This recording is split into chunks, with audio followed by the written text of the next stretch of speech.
issue of Green Infrastructure, Climate, and Cities. If you're new to our seminar series, it's great to see so many people here today. This is a series that's been going on since about 2014, and it's a sort of interdisciplinary, diverse set of talks about the various challenges that climate change is posing on cities. And we've had speakers from a wide variety of backgrounds. All of our talks are webcast live, so if you're interested in any of the upcoming ones and can't actually be here in person, you can watch through the Drexel YouTube page.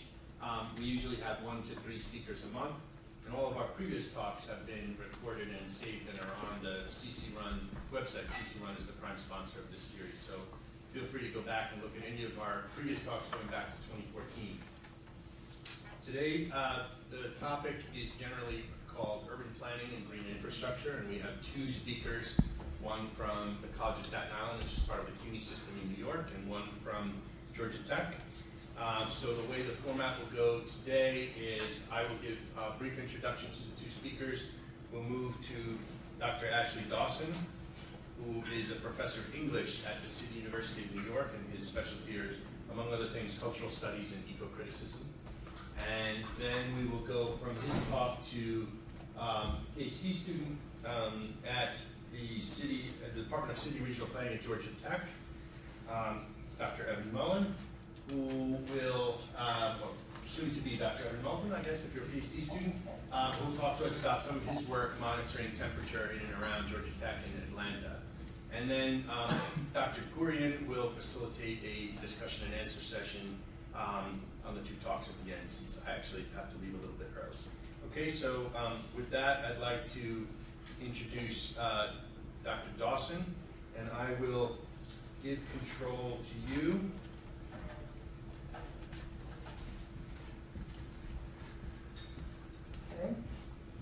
Okay, I think if you share your screen. Okay. On the bottom. Oh gosh, I'm not seeing the share screen anymore. Go up to the top. Where's If you hover over the Zoom, you should get a toolbar at the bottom that says share. Okay, I think I've got it. Okay, I think I've got it. Thank you for the Is that working now, help. everyone? Perfect. Is that working now, everyone? Okay. Well, just Okay. While we're figuring out the technical issues, thank you very much for the invitation, Christian, Dan, and thank you for everyone there. So my talk is based on my book, Extreme Cities, which was published last year by Verso Press, and also on more recent work that I've been doing on a new book about energy transition. So I'll be talking about issues relating to urban resiliency, unsustainable urbanization, and also towards the end on questions relating to the energy infrastructure of cities and how that relates to other topics. The title is Unsustainable Urbanization and Grassroots Climate Action Planning. Oops. Sorry, I thought I had taken that away. Okay, so let's start out with the question of representing carbon and the city. In my book, Extreme Cities, I argue that cities are sites that are particularly vulnerable to forms of extreme weather that are increasingly related to climate change, and that those forms of extreme weather, because they impact vulnerable urban infrastructures, are also impacting urban populations, which are increasingly segmented economically. So that extreme weather is also related to economic extremes, and the impacts of extreme weather have to be thought through a political and economic lens, and most of all a lens of climate justice. These kinds of issues are often hard to grapple with because of the way in which the responsibility of cities for climate change, if cities are increasingly impacted by different forms of climate change, also a great deal of, in fact, the lion's share of carbon emissions are based on cities, how do we make that visible to people? This is something that people in the humanities think about a lot, right? You know, the job of the humanities, or one of the many tasks of the humanities, is to think about representation and communication and the ways in which people become aware of social issues. So I started my presentation out with this image, which was generated by Mayor Bloomberg in order to support his Plan YC, his effort to create a more sustainable New York through a kind of very ambitious overarching plan for making the city more resilient to climate change. He created these images in which 1 ton of carbon would fill a 33-foot diameter balloon. And so you see images of carbon emissions over the course of 1 hour piled up next to the Empire State Building, giving you a bit of a sense of how much the city is responsible for. And then even more kind of shocking is the Empire State Building virtually buried under carbon emissions after just 1 day. So, you know, that's a kind of useful way, I think, of imaging the responsibility of cities for carbon emissions and climate change, something that's not usually factored in, not just in terms of sort of popular discourses, but also often in terms of scientific analysis and reporting on climate change, right? We tend to hear about per capita national emissions of carbon, or global emissions of carbon, but not urban emissions, despite the fact that, as I said, the lion's share of emissions come from cities around the world. So I think that Bloomberg's imaging exercise is an important one, useful to share with people, but it's flawed in a number of different ways. And this raises the question of the scale of the city and how we think about the scale of the city, right? If we only think about New York City's 5 boroughs and their carbon emissions, we ignore the fact that New York City is also the capital of capital, you know, the site of Wall Street and of global financialization. And the decisions that are made in the city I live in, a place like Wall Street, have a really outsized impact on the way that economies around the world develop. So I think there are important questions to ask when we begin thinking about imaging and responsibility on an urban level for climate change and for carbon emissions, about scale and about how we think about cities, their hinterlands, and their global impact, particularly a powerful global city like New York.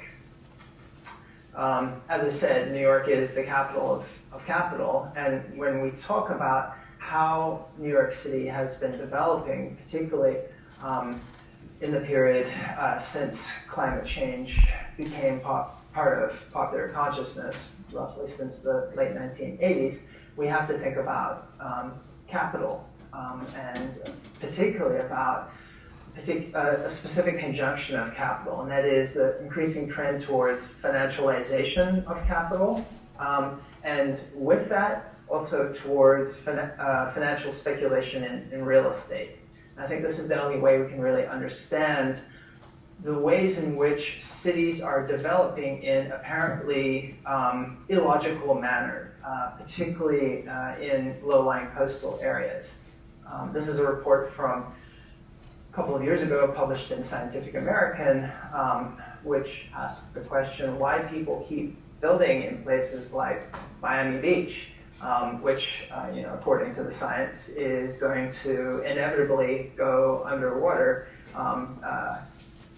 some point later this century, and which is already suffering through king tides, where manhole covers pop off as seawater comes in through the underlying limestone rock formations. So why keep building all of these massive high-rises in this highly vulnerable area, the report asks? Well, I don't think we can understand that without thinking about capitalism and the ways in which urbanization and capital are connected, particularly over the last 30 or 40 years.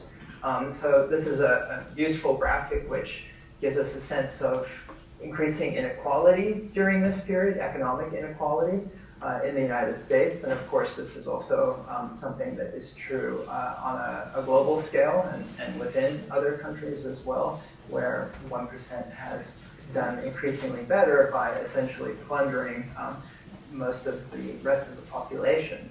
So as inequality has mounted and the capital controlled by the 1% has been augmented, the question of what to do with it all has become an important one. And the answer has been to put it either in the stock market and in bonds, or which is financialization, as I mentioned earlier, or else in real estate.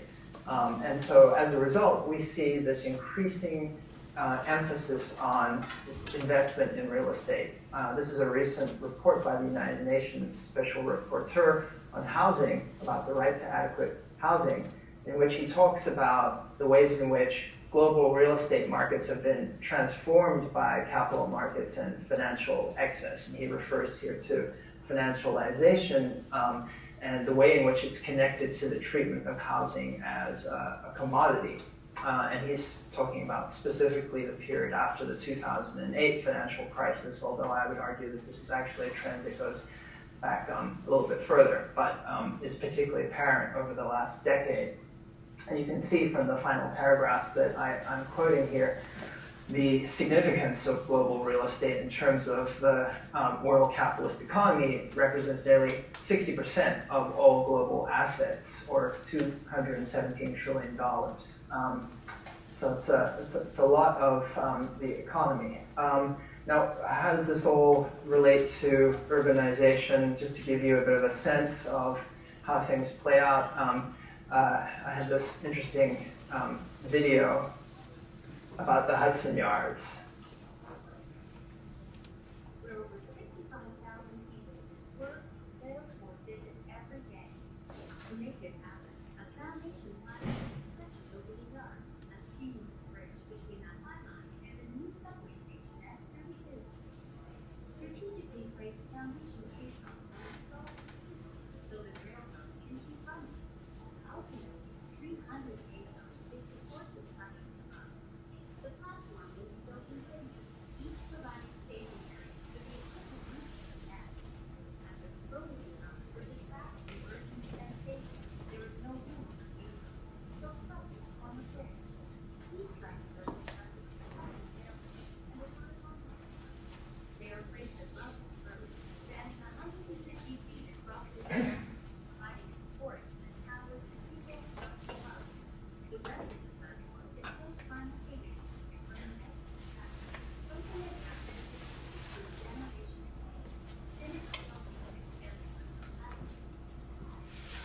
Completing the transformation from rail car to fiber destination. Hudson Yards, the new heart of New York. Okay, well, those of you who know anything about the history of New York know that, as it's sometimes referred to, the far west, or the Hudson Yards, it's basically the portion west of New York City's Midtown Financial District. New York has two main financial districts, the Wall Street area downtown in Lower Manhattan, and the Midtown area. New York real estate elites have been trying to develop the Hudson Yards basically since the 1970s, and over the last decade their desires have finally been realized, and it's been going up. And I think these kinds of animations are an interesting kind of genre in and of themselves, you know, the way in which they celebrate kind of engineering prowess and the kind of magical capacity of capital to generate these cities, which just seem to kind of grow out of nowhere. Sort of one of the fictions of capital, that there's absolutely no friction in any of this. And this animation, I think, gives you that sense. But of course, there's a great deal of friction. There's a great deal of dispossession that goes on with the increasing prominence of real estate in New York City, as many scholars have documented. And as the recent controversy over the arrival of Amazon in New York City has made all too clear. But in addition to that kind of element of inequality, which of course has a highly racialized character in the city.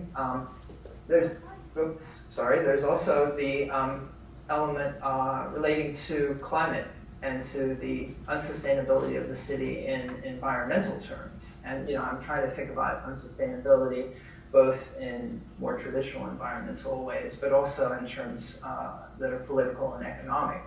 So if you look here at hurricane evacuation zones from 2012, published by FEMA, you can see that the Hudson Yards, which are roughly about here, are in zones 1 and 2, and the areas of development of Amazon's headquarters in Long Island City, which I just mentioned, is over here, also in zones 1 and 2. So, this building is all happening in flood zones.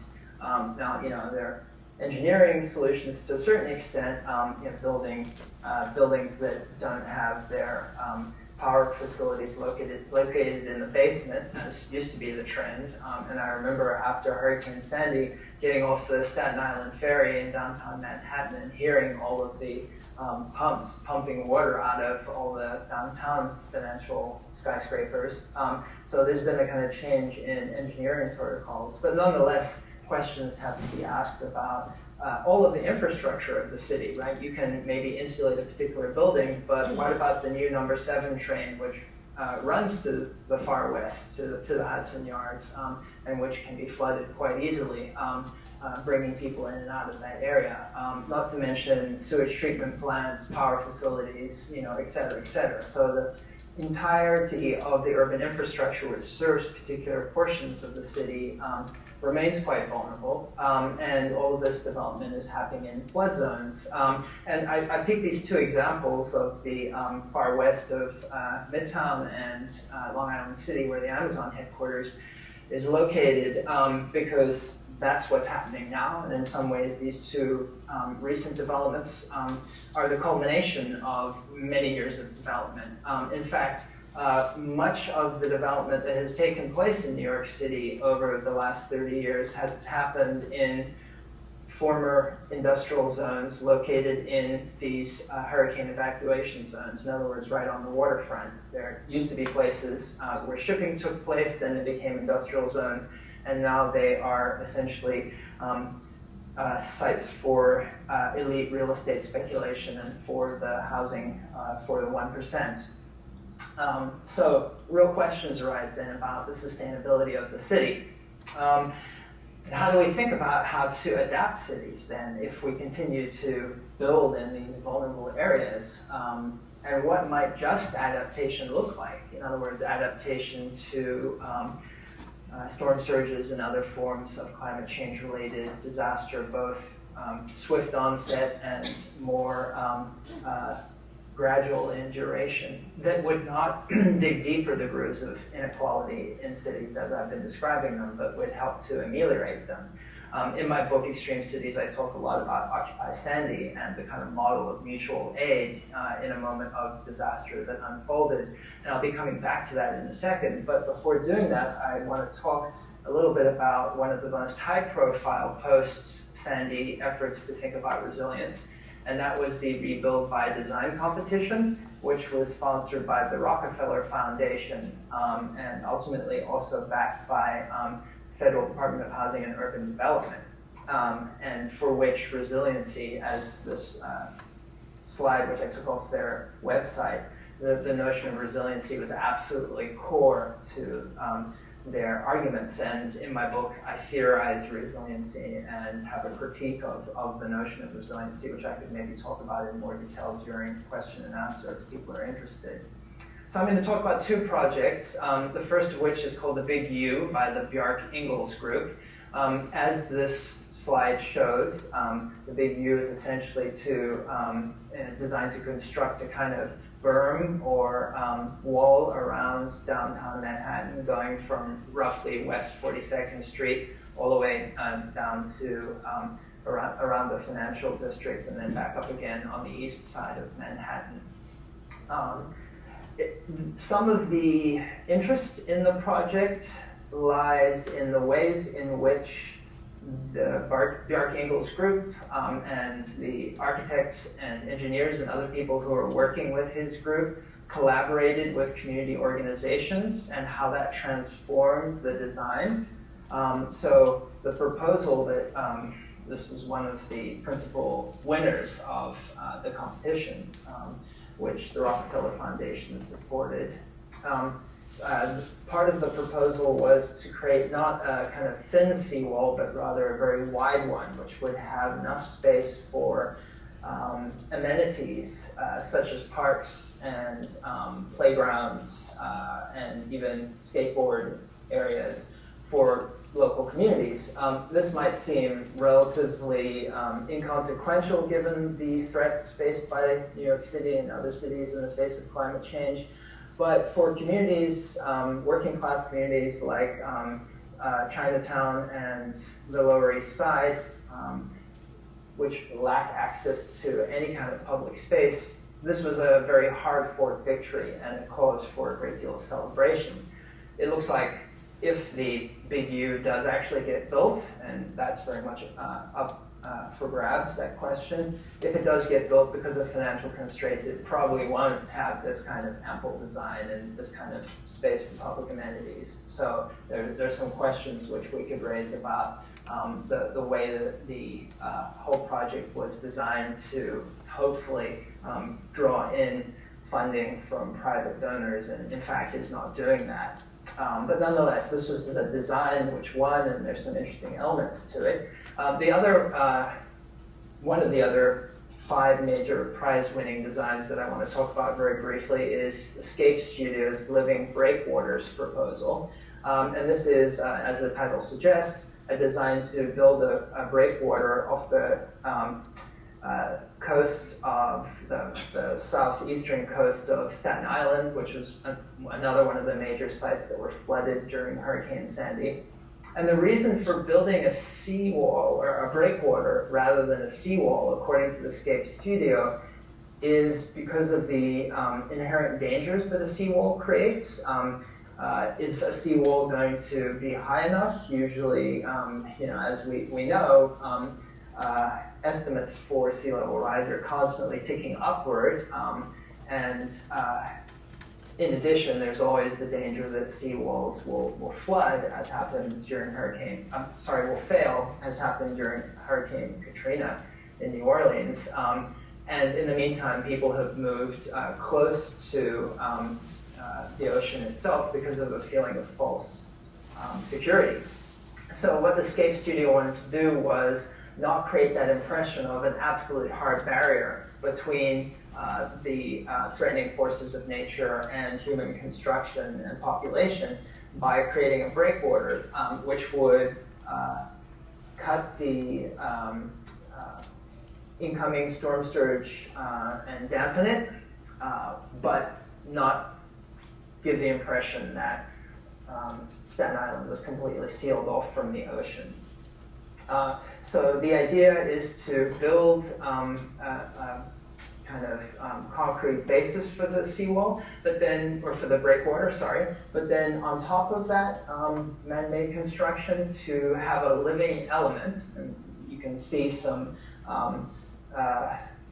otters or something like that there, but the real core of the living breakwater are oysters. So the idea is to embed oysters on top of the breakwater and to have these colonies grow as the oceans rise, and so that you would have this kind of living organic element which would be responsive to the natural world and which would also function as a kind of barrier. Another, I think, very progressive element of the Escape Studio proposal was this idea of building social resiliency. So, in the earlier portion of my presentation, I talked about how we have to think about threats and changing ecosystems in relation to human populations. This is something that Escape Studio is very much thinking about as well. So they propose having community centers dotted along the coastline near the living breakwaters, which would serve as places for recreation, but also sites for popular education about the coastal waters, both the threats as well as the possibilities of those waters.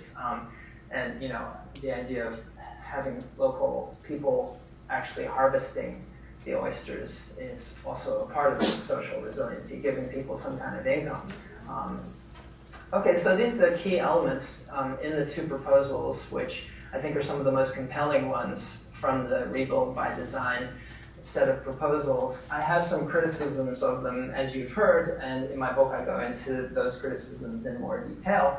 And in the book I contrast those quite well-funded proposals with a much more grassroots set of responses to threats that the city is facing.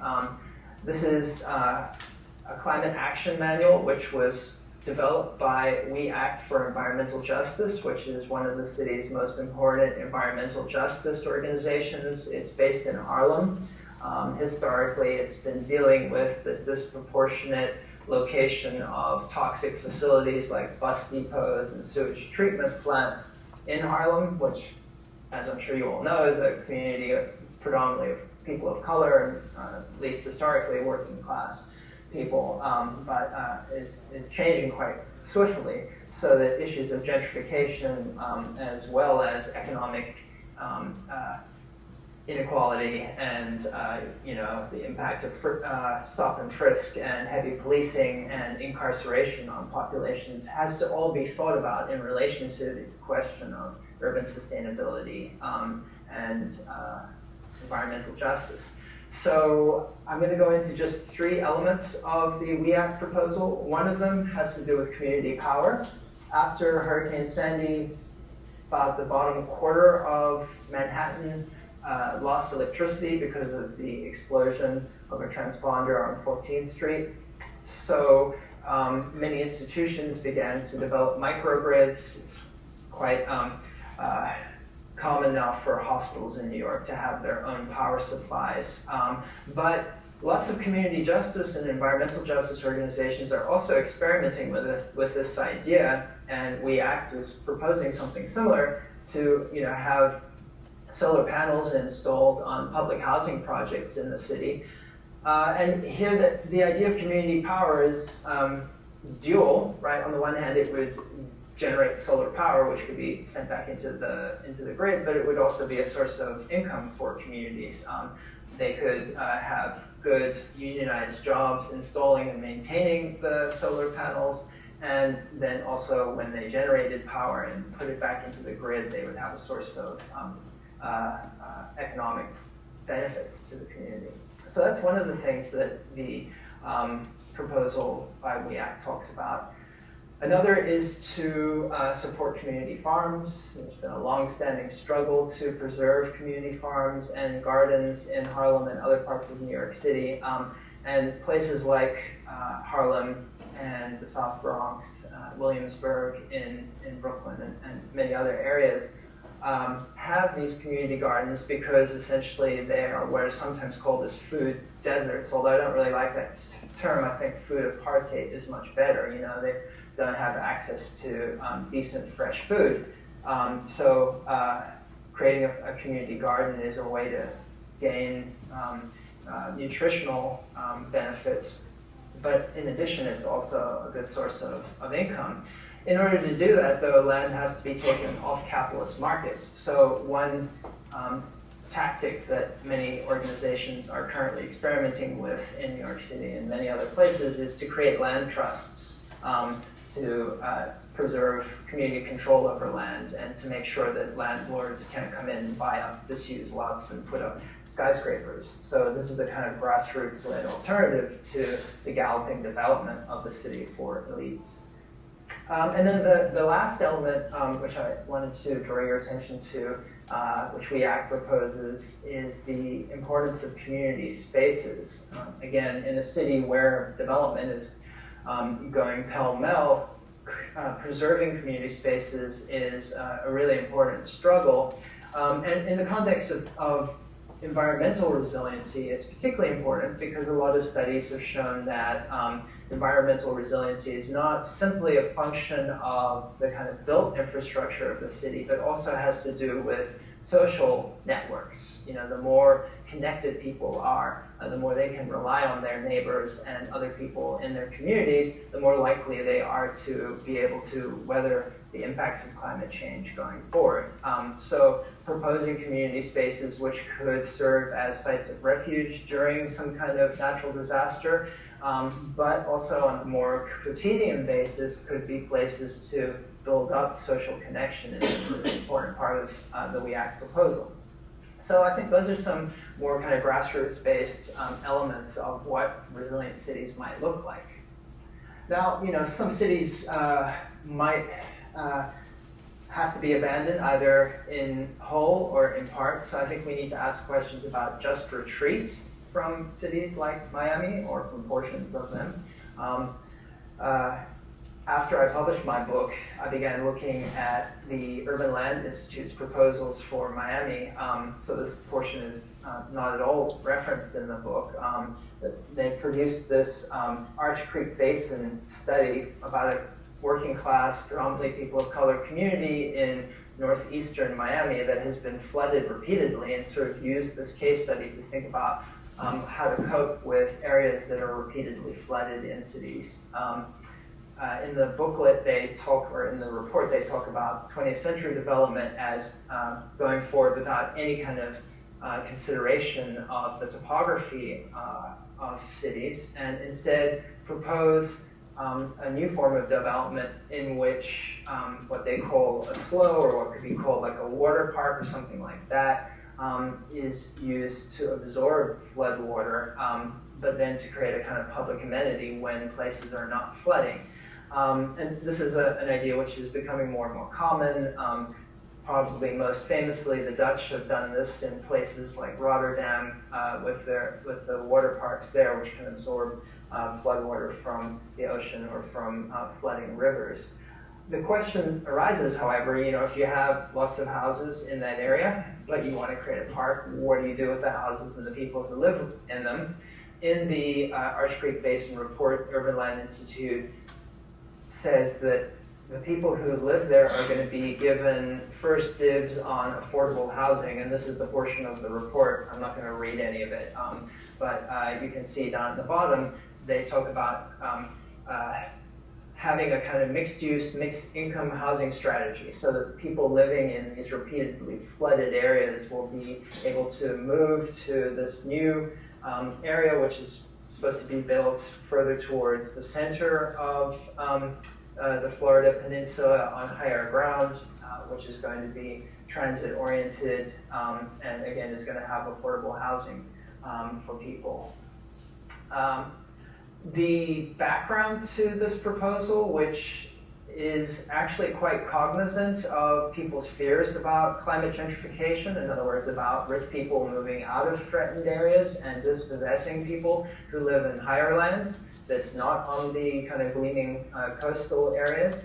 The background to all of this is the scandal that erupted after the Urban Land Institute proposed a revamped New Orleans after Hurricane Katrina. They were part of the Bring New Orleans Back Commission, and they proposed something in many ways quite similar to what I've just gone through. You can see here in this map of New Orleans, the kind of green circles are proposed areas where these kind of parklands that can absorb water would be created. The difference, though, was that in its earlier iteration in New Orleans, the Urban Land Institute said that eminent domain should be used to dispossess people living in repeatedly flooded areas. And this created quite a scandal because it just so happened that the people who were to be dispossessed were people of color who've been dealing with gentrification and fighting dispossession for many, many decades. And so if you know the history of post-Katrina New Orleans, you'll remember that the plan was rejected by the mayor, notwithstanding the support that it had for a lot of big real estate interests in the city. And as a result of that, many people still, still live in very threatened areas. There's been, no kind of effort to revamp the city in a way that is more engaged with community desires and needs, as well as being more sustainable long term. So I'm going to close with a section very quickly called Just Transition. And of course, if you talk about New Orleans, you have to talk about oil, right? You know, one major reason that New Orleans is so threatened is because big oil has been drilling through the wetlands just south of the city, which act as a damper for hurricanes coming in off the Gulf. So as a result, the city is extremely vulnerable. And we need to think about similar kinds of questions in New York City and many, many other cities. We need to think about the impact of big buildings. This is an image of Trump Tower. Uses more energy than 93% of the city's largest residential buildings. So New York social movements right now have managed to get the city council to put a bill forward to force these big buildings to insulate and to radically diminish their carbon emissions. But again, the real estate sector is very much adamantly opposed to this bill. So this is one of the biggest struggles, which we're going to be seeing in the next few months going down. And the other one, other major struggle, which I think is going to be taking place, has to do with the city's dependence on fossil fuels. You can see here in this image, the western area is the Marcellus Shale, where much of the fracking that's taking place in the Northeast is going on.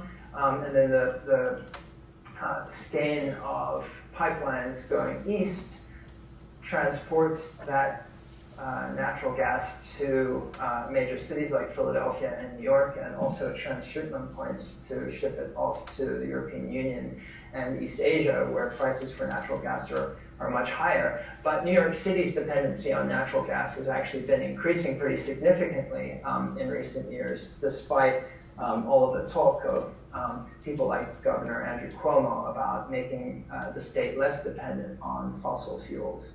So one of the major battles is to have energy transition take place and to specifically move the city away from fossil fuels. Of course, there was a signal victory roughly this time last year when Mayor de Blasio announced that the city would be divesting its pension funds from fossil fuels and also suing big oil corporations for their damage to the city related to climate change.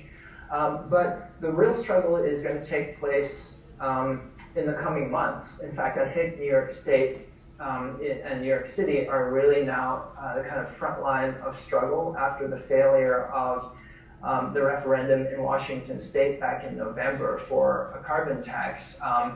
New York, following that November election, now has a pretty progressive state assembly. And the New York Renews Coalition has put forward what I think is one of the most aggressive proposals for a carbon tax and a much more sweeping energy transition in the state. So you can see here some of the components of it have to do with shifting fairly quickly to clean renewable energy by 2030, but also to making sure that disadvantaged communities are getting energy, are getting funds from that transition. So that's one element of the proposals. And then the other element of the proposals is this quite aggressive carbon tax. And I'm critical of carbon taxes in many ways. This one is going to become quite steep and progressive. So it's one of the more aggressive proposals. And there are also these many other elements to the proposal. So it's not just a tax, it also has an infrastructure fund, a fund to help workers in the fossil fuel sector transition away to new jobs, and also a kind of just transition fund to, again, help disadvantaged communities, frontline communities, communities where environmental racism and injustice has long been an issue. So the struggle to get these things passed in New York State, I think, is going to really be one of the most interesting things to watch. And social movements in New York City, which have been fighting for climate justice and for environmental justice in recent decades, and have developed some of the grassroots proposals that I talked about earlier are going to be at the forefront of this struggle. So I really encourage all of you to watch these developments, and if you're able to get engaged. Okay, thank you very much for listening.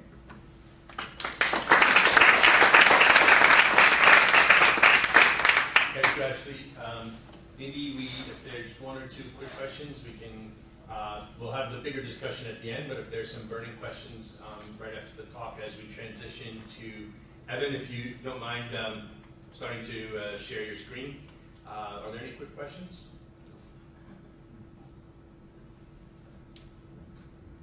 Okay, anything online, Zoom? Okay, so we'll move to, thank you, Ashley. If you could hang out till the end, then we'll have the discussion at the end. So now we'll move to Ellen Mallen, and okay, let's see. Do you see this ship? There we go. Let's see. All right. Okay, you're up. So we will now hear about the Georgia Tech Climate Network. All right. Can everybody hear me? Yes. Cool. All right. Well, thank you for inviting me. I'm excited to be here with y'all. It's a really interesting talk, actually. If anyone out there is a fan of podcasts, there's actually 2 great episodes of the show 99% Invisible that are related. There's one on the oyster breakwater called Oyster Texture. There's another one on Managed Retreat. So if anyone's interested in that, those are some pretty cool listens. I'm sure they're not quite as comprehensive as Ashley's book, but they'd be a good listen. But anyway, today I'm talking about thermal impacts of built and vegetated environments at the Georgia Tech Climate Network. So I am a Ph.D. student at Georgia Tech School of City and Regional Planning, and I'm a researcher in the Urban Climate Lab. And a lot of what we look at is urban heat mitigation. And so what we are doing is monitoring urban heat at Georgia Tech, just on campus alone, with the dense sensor network that I'll tell you more about. But first I just want to cover a little bit about some of the motivations for this study. And extreme urban temperatures in general. So you may be familiar with the urban heat island effect, which is often represented as a singular area of elevated temperatures in the city, kind of this blob of heat over the city. It's caused by built materials warming up in the sun and storing that energy as what we call sensible heat, so heat that you can feel.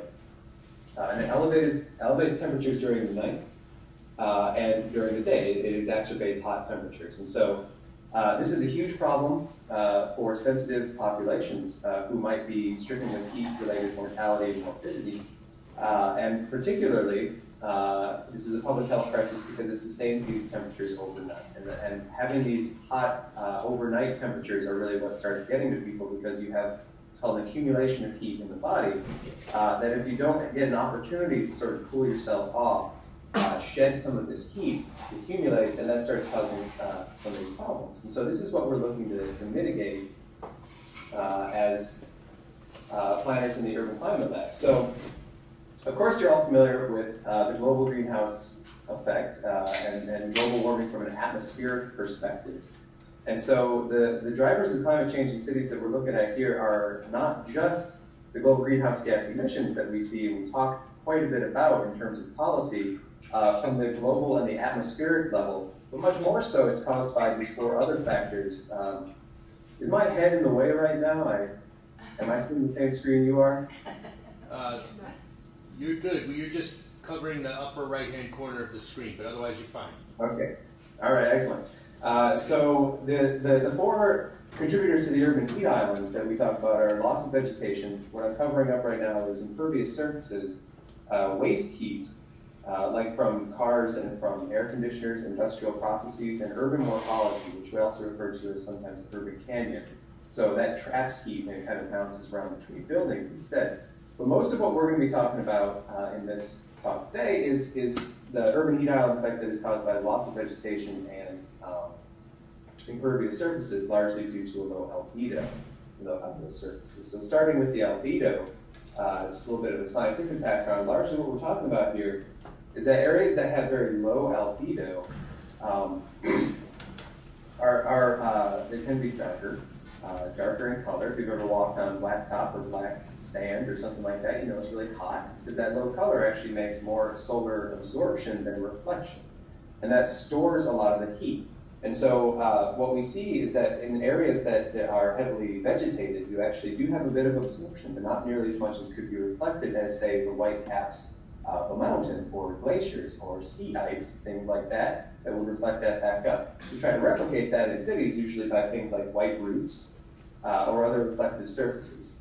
Now, of course, if we have an urban environment, we have dark and absorptive materials that we build our cities out of, such that a lot of that solar radiation that comes in is going to just be absorbed and stored by those materials rather than being reflected back up into the atmosphere and out into space. And so that comes into play quite a bit with green infrastructure in terms of warming our cities, because green infrastructure, like trees, can help cool us down significantly. Now, the first thing that it will do for us is shade those surfaces that would have normally been heating up in the sun.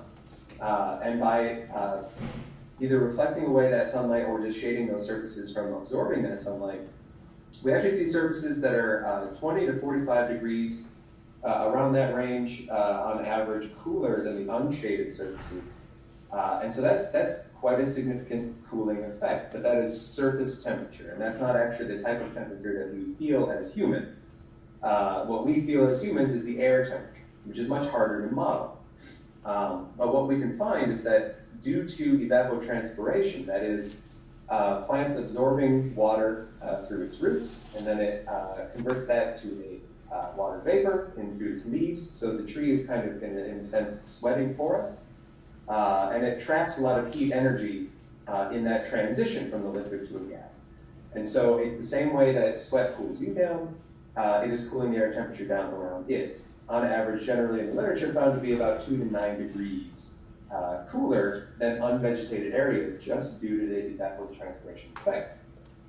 And so we're seeing this change local climates significantly.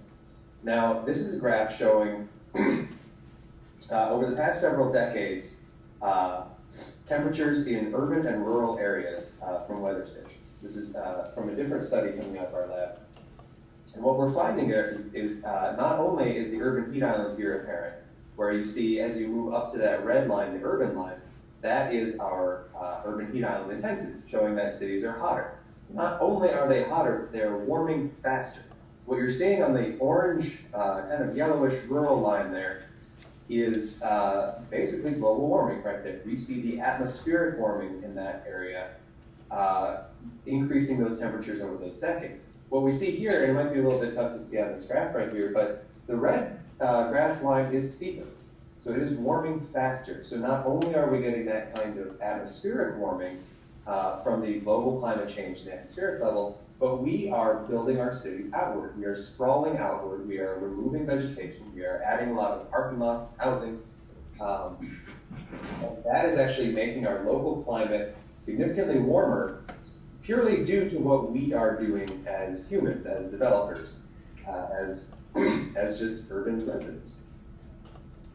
And so when we look at this another way, we actually see an amplification effect of global warming or climate change locally due to the urban heat island effect. So if you look at rural cities compared to urban cities, match them up, and look at only the cities that have a growing UHI, we actually see a roughly 100% amplification. So the cities that have a growing UHI as compared to nearby approximate rural areas are actually warming at roughly twice the rate of the global atmospheric warming that we're seeing.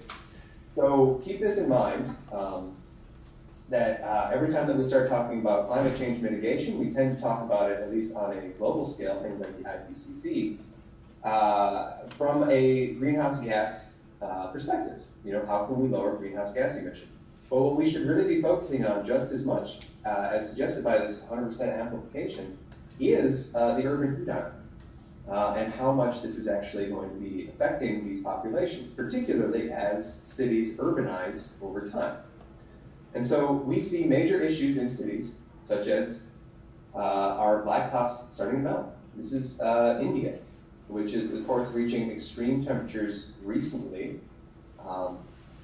We see things like our infrastructure crumbling. This is largely due to thermal expansion. So what you see here on the top left and on the bottom is actually expansion of these materials such that they're buckling. So you can't drive a train over those tracks anymore, nor can you really get too many cars over that buckled asphalt. What you see on the top right there is actually tires that have melted on an airplane. Not only that, but the hotter surfaces that are created by the runways themselves are actually making it tougher for these planes to take off.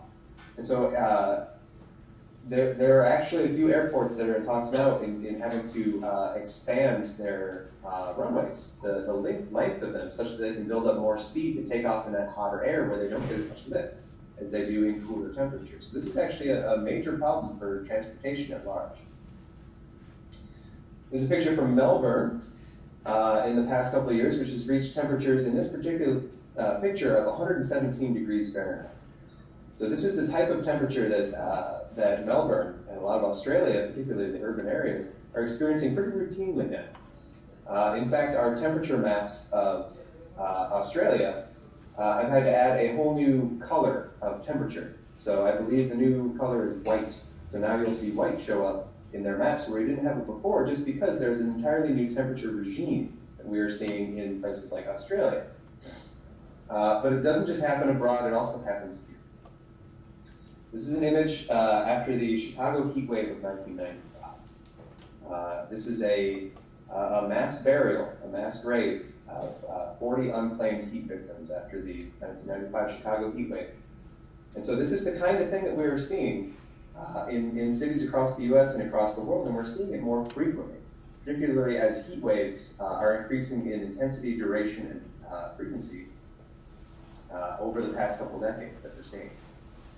In fact, heat kills more people than any other weather-related disaster combined. And yet they don't get a lot of attention. Now, Ashley just talked quite a bit about what we are worried about in terms of sea level rise, in terms of hurricane damage. And those are huge. Those are major events. They are something we absolutely need to prepare for. But we have a lot of people who are dying now from heat, and they'll continue to. In fact, we're projected to increase up to about 12,000 people dying specifically of heat-related illnesses in the US by 2050. So this is projected to get much, much worse if we don't take major steps to try and mitigate these extreme urban temperatures. And so that brings me to our project here at Georgia Tech. So we are monitoring these temperatures in what we call the Georgia Tech Climate Net. Our goal is to analyze thermal environments of Georgia Tech's microclimates related to the urban heat island, and to inform planning and design decisions to enhance thermal comfort for pedestrians, like the students and anyone who happens to be around campus.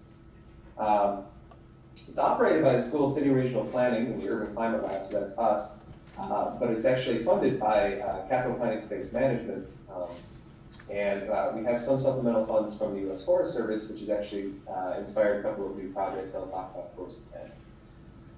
This is a dense network of sensors across campus in the Atlanta metro area. In fact, there's 44 sites total. We have 33 on campus, and we have 12 deployed in the Atlanta metro area. So the sensors that we use log temperature and relative humidity. They're what we call HOBO data loggers from onset. They're at a 2-meter height, so that's 2 meters from the ground at any particular site. So that's meant to be roughly the human scale, because we are all roughly 2 meters in height. So this is how we are getting that kind of air temperature, which I said before was actually quite difficult to get. The surface temperature is how we tend to monitor urban heat islands.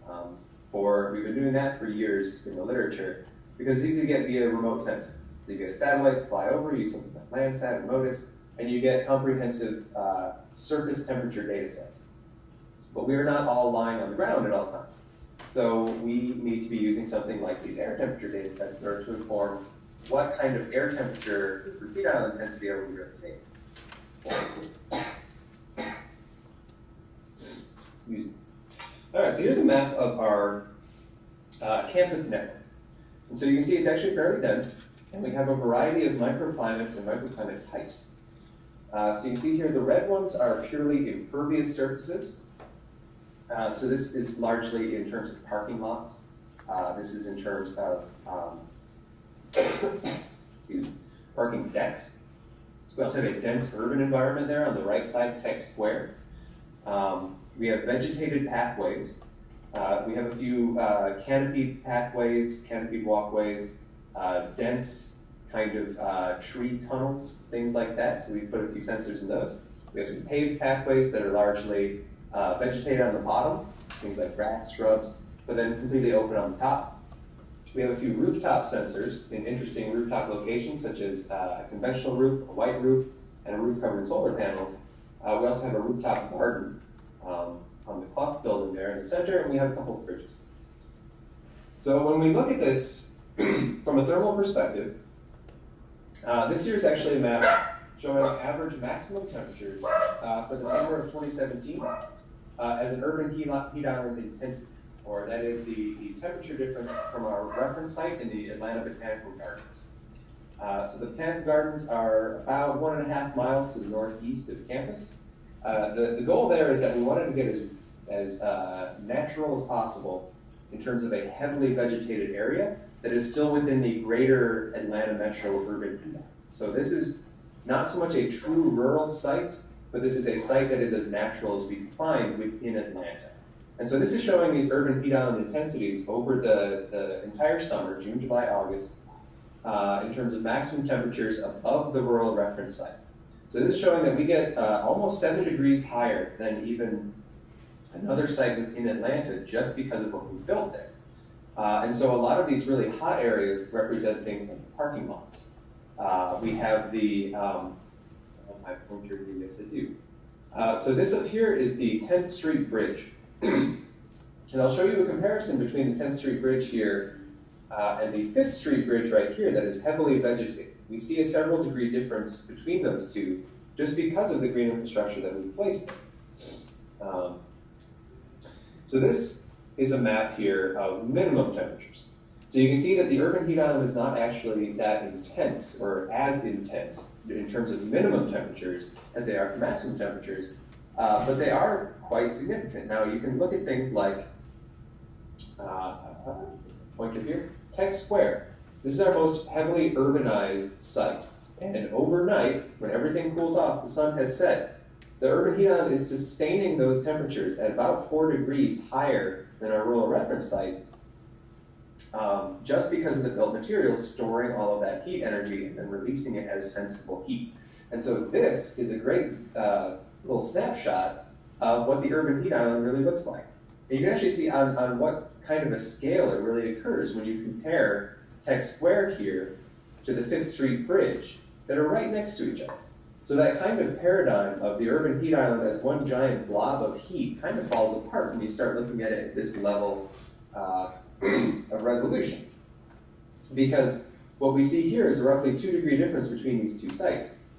And that is purely because this one has a lot of that green infrastructure, this one has none of the green infrastructure, and that shows you just how small some of these sites can really be. So this is a picture of those two bridges, to give you a sense of what the two look like. So the 10th Street Bridge is there on the left. It is a very conventional bridge. Not only do we have a lot of impervious surfaces there, but we also have a lot of waste heat that's coming from the highways that run beneath it. So we have the downtown connector, both 75 and 85, running under that bridge. And so it is a very hot area. In fact, it's one of the hottest that we have in this whole study area. Right there, you see 5th Street Bridge, which you'll notice is quite a bit different. That one has quite a bit of green infrastructure. It has a lot of vegetation, including trees, grass, and some overhanging vegetation at a bus stop. And they've done this via a lane diet. And so what that means is we've actually reduced the number of lanes that are going across, and we've actually replaced some of those with this green infrastructure. You can see here, that actually makes, this is actually an average temperature you're seeing here. So this is on average across the entire summer. You see from 79.9 down to 78.6 degrees because of this temperature. Now, that may not look like it's that big of a change. You may ask, why do we care about this for such a small change? But this is on average across the entire summer. So any given moment could actually be quite a bit more intense of a difference than that. There's another way that we look at this, a metric that we call hot days. And so this is a day with a maximum temperature exceeding Atlanta's 90th percentile warm season temperature, which means it's hot even by Atlanta's standards. So even native Atlantans might say this is a really hot day. That comes out to be about 91 degrees Fahrenheit. So when it gets above 91, that's where people start to really feel very hot here in Atlanta. And so we can see here that when we count up the number of days, so there's 92 in the summer between June, July, and August, we see that some areas only exceeded this threshold 7 times, 7 days out of the 92, whereas the hotter areas exceeded that threshold 56 times out of 92. And so the people who are living in areas that look more like the one on the right, the heavily vegetated, good tree canopy, a lot of green infrastructure, as compared to the ones on the left, paved, kind of barren, nothing going on in terms of green infrastructure, they're experiencing a fundamentally different summer from each other. And so when we start looking at things like the IPCC, you'll see a lot of maps in those reports that say something like number of days exceeding 90 degrees. And you'll see these maps change over time. By the mid-century, by the end of the century, you see that number go up. You see the red areas get bigger. But what we're finding is that this doesn't just happen over time. This happens quite significantly over space. And so just looking at different areas of the city, we'll have significantly different feeling summers to the people who live there. Now, you can probably guess which type of area tends to have more of our sensitive populations. And that is the area that looks like the one on the left. So the areas that tend to have a lot of our more low income and sensitive populations, those who either don't have access to air conditioning or can't afford to run it even if they do, tend to live in the areas that have a little bit more of an environment like the areas that had 53 days out of 92 exceeding that extreme heat threshold. So this is what I mean when we talk about looking into the types of green infrastructure strategies that will really make a big impact for these particular sensitive populations. So one of the analyses that we ran in order to determine what type of green infrastructure really makes sense was using a land cover regression analysis. So we got both a tree inventory and a high resolution land cover data set from Capital Planning Space Management and our Center for GIS.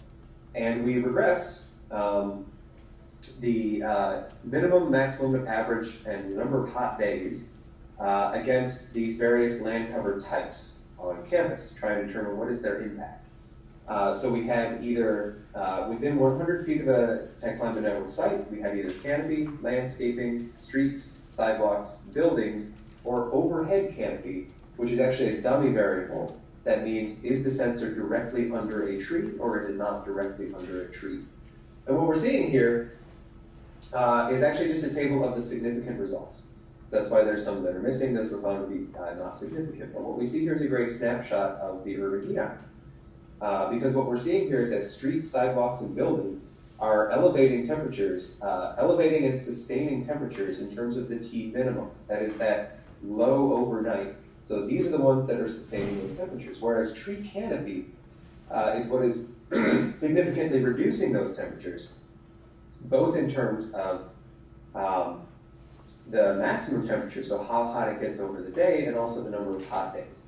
I'm not sure what all you can see of this in terms of what's behind our heads, but trust me, the hot days is also reduced. What was interesting in this particular study is that we found that landscaping was not significant across any of these variables.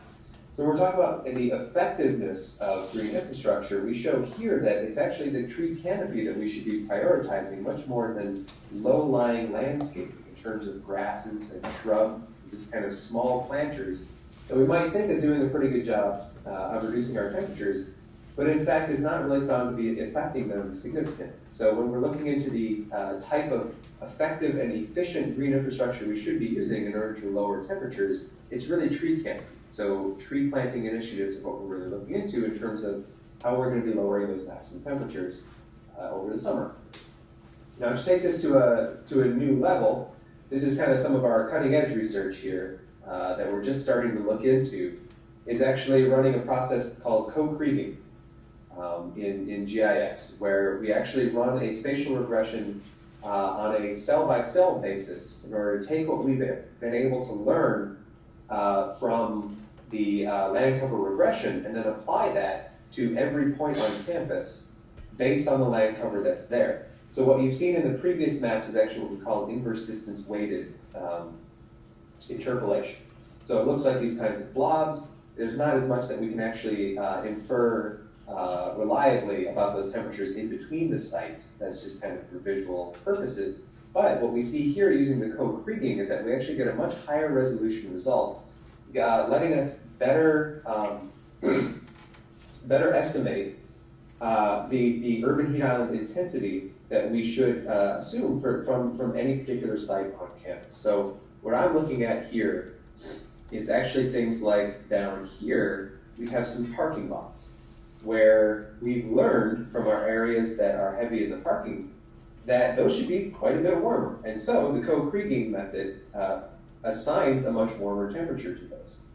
Now this is also using 2018 data. And so this is why the high temperature here, which before was about 7 degrees, is now about 8. So it shows that it can actually change quite a bit depending on the overarching temperature of your summer.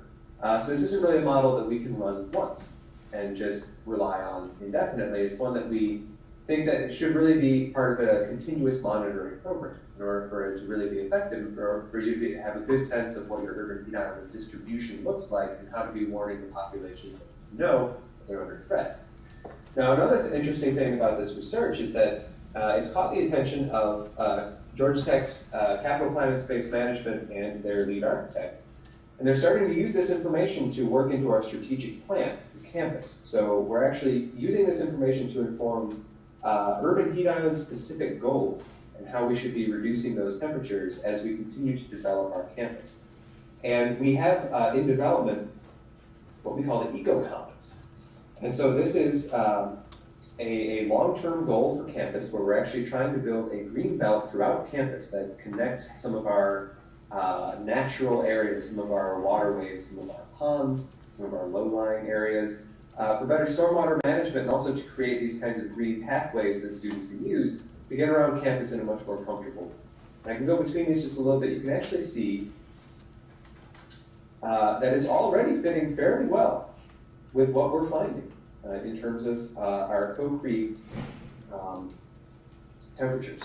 And so this is something that they can continue to build on, to learn from what we already have in order to determine what we need more of in order to make this eco-commons goal reality.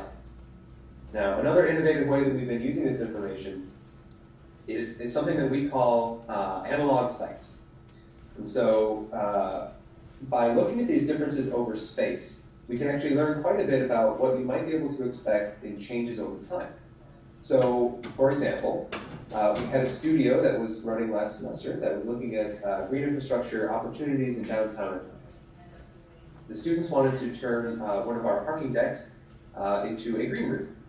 And so we looked at this Tech Climate Network data, comparing the parking deck that we are monitoring and a rooftop garden that we are also monitoring in order to show what is the difference between these two sites. If you were to convert the parking deck into a rooftop garden, what kind of a difference might you expect? And so we can estimate, based on this kind of analog site that we're able to get out of the Tech Climate Network, that you could probably expect about a 2.63 difference on hot and sunny days.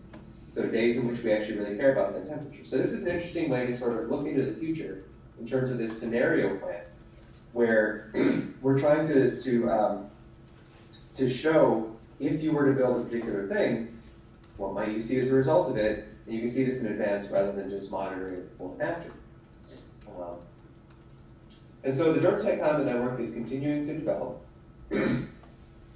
We are currently working with an initiative called Smart and Connected Cities and a group called IPAT to add wind sensor capability to our network. That image on the top right is a prototype of our wind sensor. And so what we're looking into doing is getting a few potential sites that can use wind, because there's a lot of heat indices that use wind in terms of thermal comfort, to be able to add that as a variable that we can do to better predict thermal comfort, how you'd actually feel if you were walking around campus.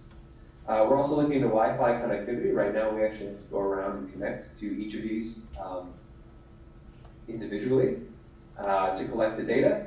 but we want to connect to Wi-Fi, which will also give us live updates. What we're hoping for is something like a website that can show you what our urban heat island intensity looks like, basically on demand.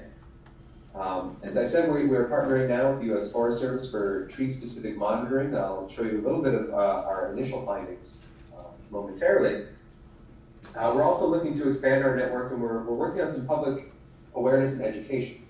So we just created some signs. You see the signs there. This is the Tech Square site in the bottom right there, that explain what it is, and to contact us if anything goes wrong. And in fact, this very site, when I came back from our holiday break, I found that it was vandalized, and someone had snapped that little arm, and some people emailed us. So it seems to be working. So that's good news. Bad news that someone wanted to damage our sensor. It's good news that people are actually keeping an eye out for it,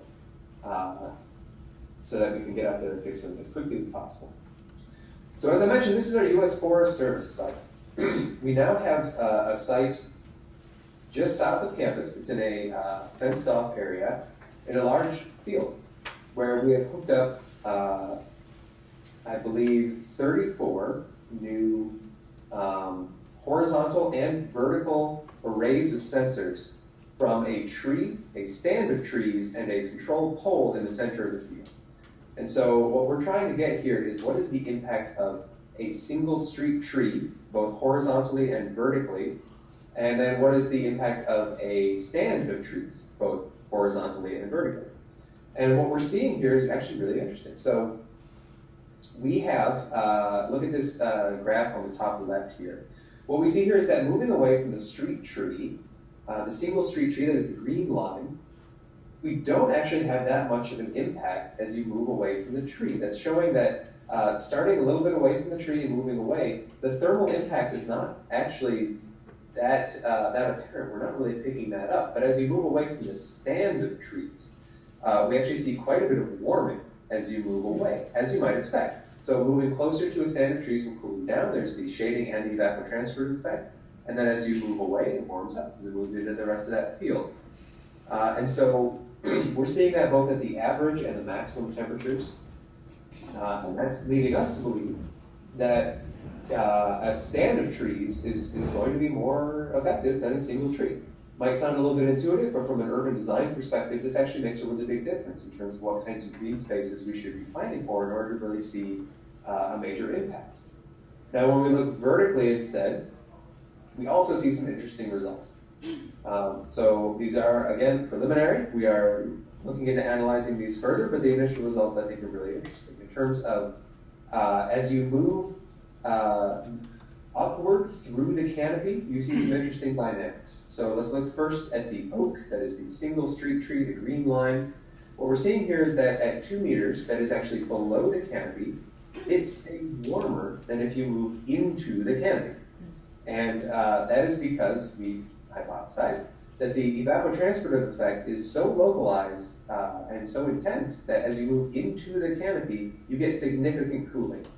And then it starts to warm up as you move upwards through the canopy, and the top one is actually above the canopy, such that you get this kind of warming effect, but it doesn't reach the same level as it was below the tree.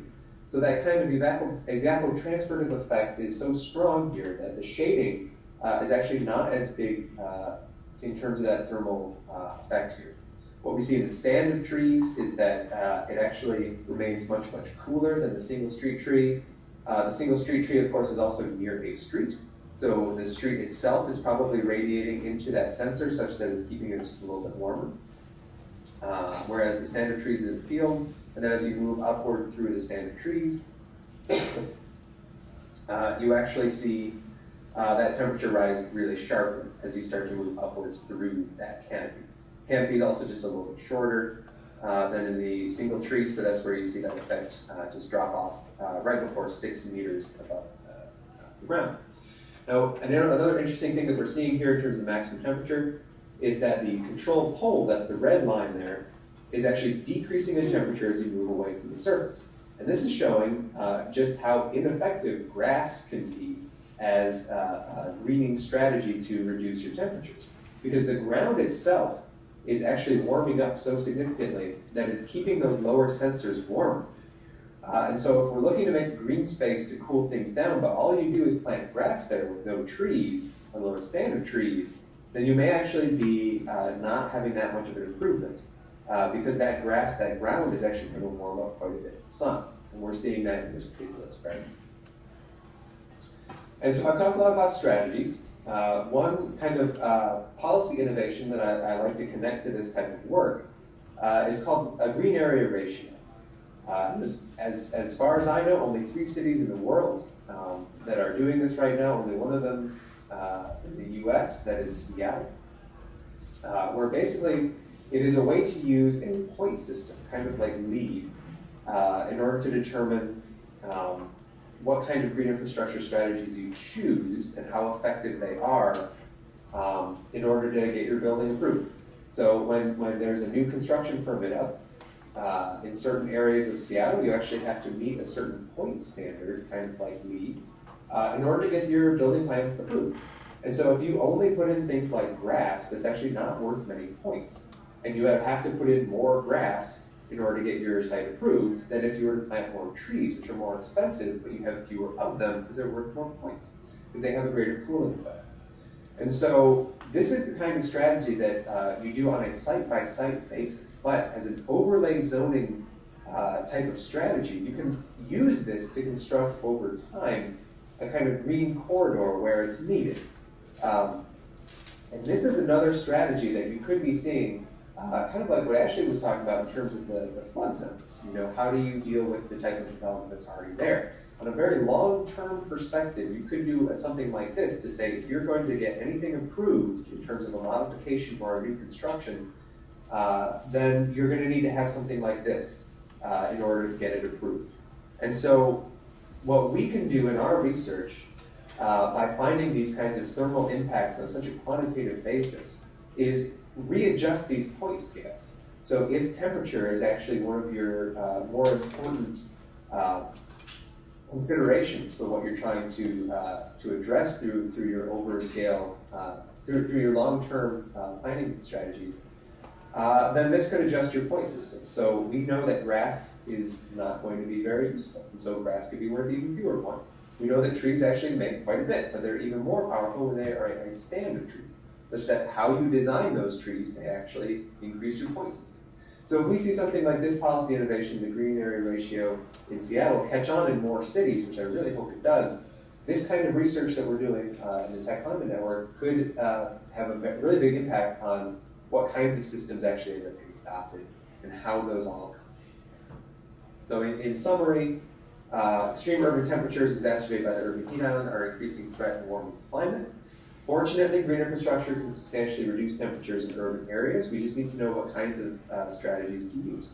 And so monitoring these air temperatures and not surface temperatures, as we are doing in the Tech Climate Network, can help planners and policymakers choose the most effective and efficient strategies to mitigate urban heat and protect those sensitive populations.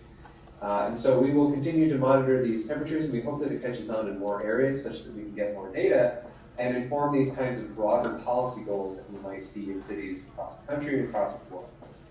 So thank you very much for inviting me, for listening.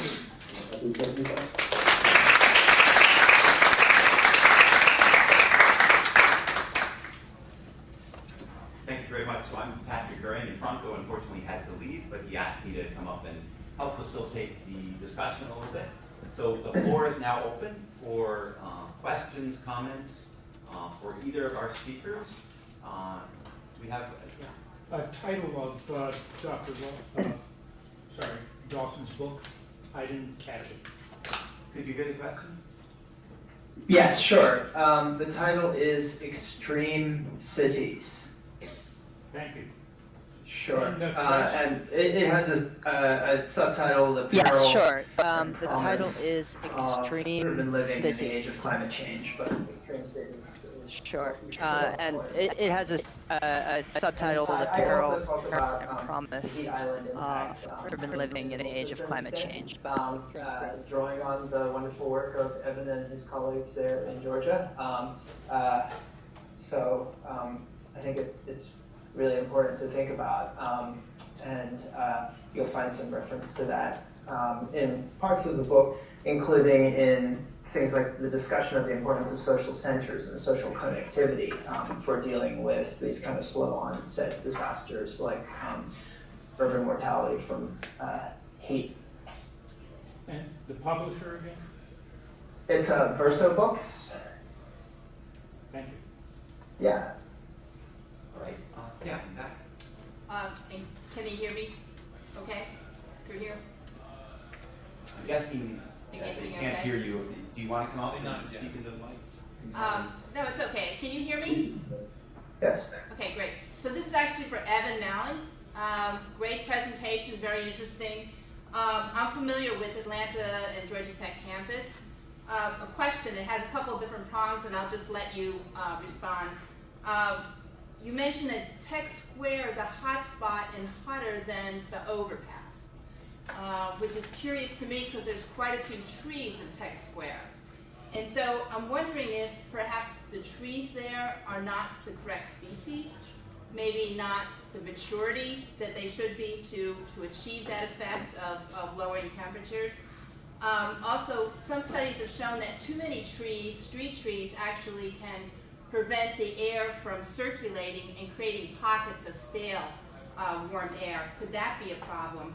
And then finally, well, I appreciate the laboratory south of campus. It's really interesting. Have you considered doing before and afters of streets like Tech Square before the trees were planted and then afterwards? Thank you. Yeah, thank you for your questions. Let's see if I remember all of them. So I'll address first Tech Square. So we specifically put that one in an area that does not actually have many trees. And so the trees that you're referring to are actually a little bit to the east and a little bit to the west. And so these are chosen, these sites are chosen as highly representative sites of kind of environments that we're trying to characterize. And this was meant to be a heavily, densely urban environment that was still very close to campus, and that was as close as we could get. But we did not want to put it directly under a tree.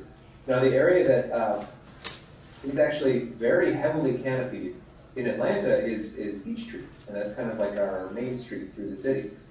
And in fact, we've done a little bit in terms of bike transects, where we take some of these sensors and we put them on a bike and we ride them around the city. I did that a little bit with the studio that I taught, that I mentioned earlier. And what we found is that those areas actually stay very, very cool. Some of our cooler areas that we bike through were some of the densest urban areas because of such a dense canopy. So Atlanta is also known as the city in a forest. We actually have a really impressive canopy in the city. It's rapidly disappearing, but we have quite an impressive canopy. And so it does make a big impact, and we didn't necessarily want Tech Square to be characterized as such a heavily canopied area because it is not as compared to some of our more canopied areas elsewhere in the city. So hopefully that answers your question why we didn't include some of those trees. But you're also absolutely right that studies have shown, in fact our own research is showing us that dense canopies can sustain minimum temperatures by a little bit. So they're actually trapping that warm air from the day and not letting it dissipate nearly as much. And so we actually have a few areas on campus that if you look at it at a very fine scale, not as much on these kinds of monthly or seasonal averages, you can actually see that the air is trapped by these and it sustains the temperature just a little bit longer into the night, such that the minimum temperature stays just a little bit higher under these very dense canopy areas. So that is a lot to do with stagnation. The bigger issue with stagnation actually tends to be our urban morphology. So there's actually a few cities that are doing very well in Asia to make the first floor of major buildings, major developments on stilts. And that opens up the bottom floor such that you get better airflow all the way through. And so the best way that we would be addressing this is actually by having this kind of urban design and architecture together that can open up our buildings and still maintain quite a bit of a tree canopy to cool that down. Because if we remove those trees altogether or we space them out in such a way that the sunlight can still reach the impervious surfaces below, then that might kind of balance out. You'll get a little bit of a benefit in terms of the increased airflow, but then you're going to have the detriment of the sun reaching those surfaces and warming them. So if we were to wave our magic wand, the heavy hand of government that we cannot do in the US, but we can see a little bit in Asia, we could do things like have a dense urban canopy, tree canopy, but then also open up some of our buildings and our morphology to let that airflow out. I feel like I'm missing a question. Did I miss one? That's good. That's good. All right, good enough. So if you could hold on just a second, we have an we have online. one question question. online. Okay, So then. someone asked actually to discuss the critiques of the notion of resilience in the book. Okay, sure. Let's see. So resilience, I think, has become a very fashionable term these days. Everyone wants to be resilient, and to a certain extent, it's replaced sustainability. And so in the book, I talk about the history, the genealogy of the two terms, both of which come out of ecology. And as some of you may know, sustainability assumes environmental systems that are more or less stable. You can have some disruption, but you're trying to get them back to where they were before, whereas resilience thinks about systems as made up of kind of a whole agglomeration of discrete units, each of which is constantly reacting to the units around it and to the broader ecosystem that it's in. And so a lot of the study was done in environmental studies beginning in the 1970s, thinking about the ways in which ecosystems can weather severe disruptions. Parts of them maybe don't survive, but they can be increasingly resilient. So this term has become extremely fashionable, as I said at the outset, across a whole variety of different institutions and discourses, not just in terms of thinking about urban resilience, but also in areas like the military, for instance, or business. So I want to talk about the way it's almost become a kind of jargon, and the way in which it doesn't acknowledge the forces of political economic development that are working against resilience. So the examples that I walked you through of really wonderful proposals like the Scape Studio or like Big U, each of which has elements of resilience built into it, but are situated within a city which is becoming increasingly unequal and consuming increasing resources, suggests that building resilience in one kind of located, one kind of demarcated site without thinking about the system more holistically, about the city more holistically, and about capitalism as a world historical phenomenon that is driving us to the brink of planetary destruction and ecocide doesn't make sense. And so it's really a critique of the way that term of resiliency has been taken up and celebrated and become a kind of jargon that militates against kind of political critique. Right. Thank you, Shannon. Sure. This question is for Evan. Evan, one thing you mentioned was that it's pretty easy with remote sensing to retrieve surface temperatures. And those, I'm not sure what scale that happens at, maybe 0.1 degrees with Landsat. So are you developing any techniques where with these microclimate indicators you're able to suggest for other parts of Atlanta what temperatures you might expect in the air based on Landsat observations? That's a great question. So yeah, the best that we can get generally from a remote sensing perspective is about 30 meters.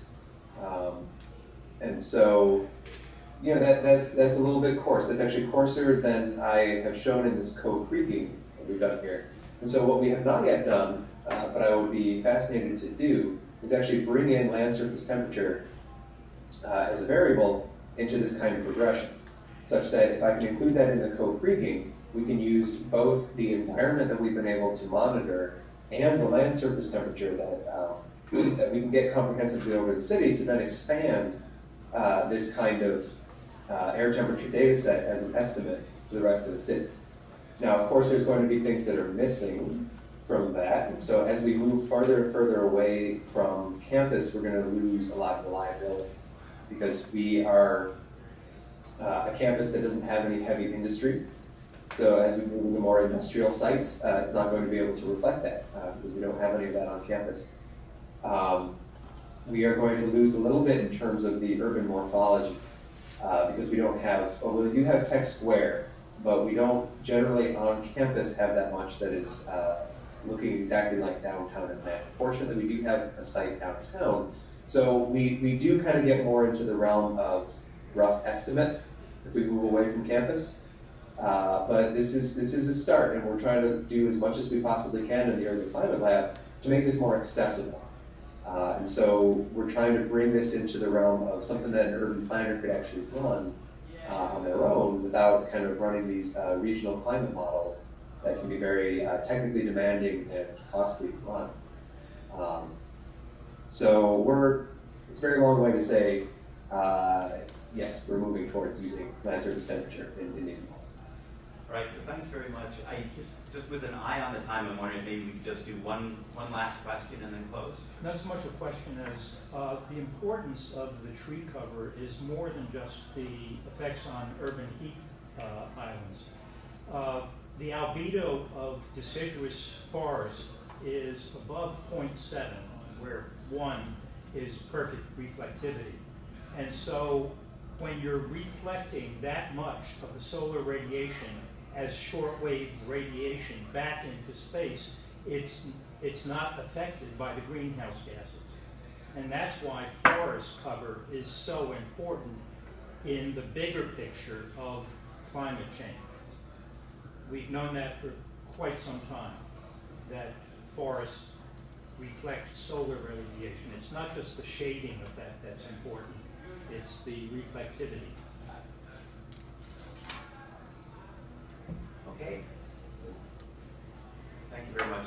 Last burning question. All right, if that's the case, then thank you all for coming. Have a great evening, and please join me in thanking our speakers one more time.